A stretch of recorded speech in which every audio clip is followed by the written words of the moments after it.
बिहार प्रदेश भाजपा कार्यालय के सभागार में आज भारतीय जनता पार्टी ओबीसी मोर्चा बिहार प्रदेश अध्यक्ष जैना चौहान ने संवाददाता सम्मेलन को संबोधित किया।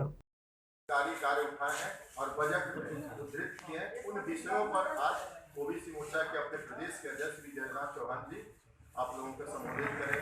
मैं आग्रह करता हूं जैना जी से कि आपको संबोधित करें। आदरणीय उपस्थित सभी print media, electronic media, press media के बंधुओं, नमस्कार।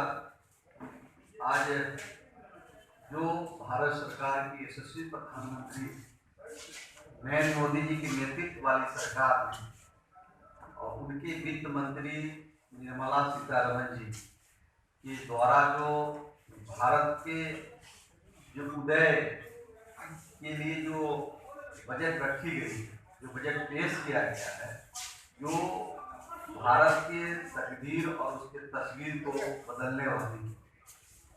जब भारत अपने आज़ादी के 100वां वर्षगांठ मना रहा होगा, उस समय भारत आर्थिक रूप से दुनिया में मजबूती से उभर कर आएगी और भारत उस समय आत्मनिर्भर होगा। जब हम आज से 25 वर्ष बाद जब भारत को एक उसका स्वरूप देखेंगे, उसकी तस्वीर देखेंगे, उसकी जो नींव है, उस नींव को माननीय प्रधानमंत्री जी ने और उनके जो वित्त मंत्री है निर्मला सीतारमण जी के द्वारा जो बजट पेश किया गया है, जो आने वाले 25 साल का नींव इस बजट के माध्यम से रखा गया है, देते रहे और हमेशा लगातार उसमें एक से एक नई कदम उठाते रहे। कोरोना अभी खत्म भी नहीं हुआ है, कोरोना अभी है और ऐसे काल में देश के अपने वित्त मंत्री जी जिस प्रकार से बजट पेश किए हैं, इस बजट में किसी प्रकार का कोई टैक्स नहीं बढ़ाया जाना।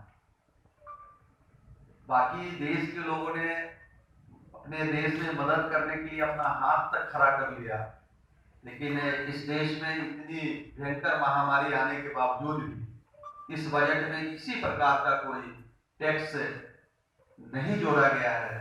एक प्रकार से माना जाए तो ये टैक्स में कमी की गई। 2.2% रहने का अनुमान है, जो सभी अर्थव्यवस्थाओं में सबसे ज्यादा है। समग्र कल्याण हमारा लक्ष्य है। ये बजट अगले 25 सालों की बुनियाद रखेगा। इसके साथ ही कई महत्वपूर्ण कार्यों के लिए प्रावधान इस बजट में है।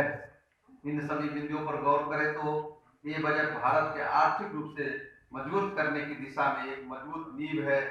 इस बजट में भारत की आज़ादी की 100वें साल होगा, तब आर्थिक रूप से के साथ दुनिया में विशेष रूप से आत्मनिर्भर भारत बनकर तैयार हो चुका होगा।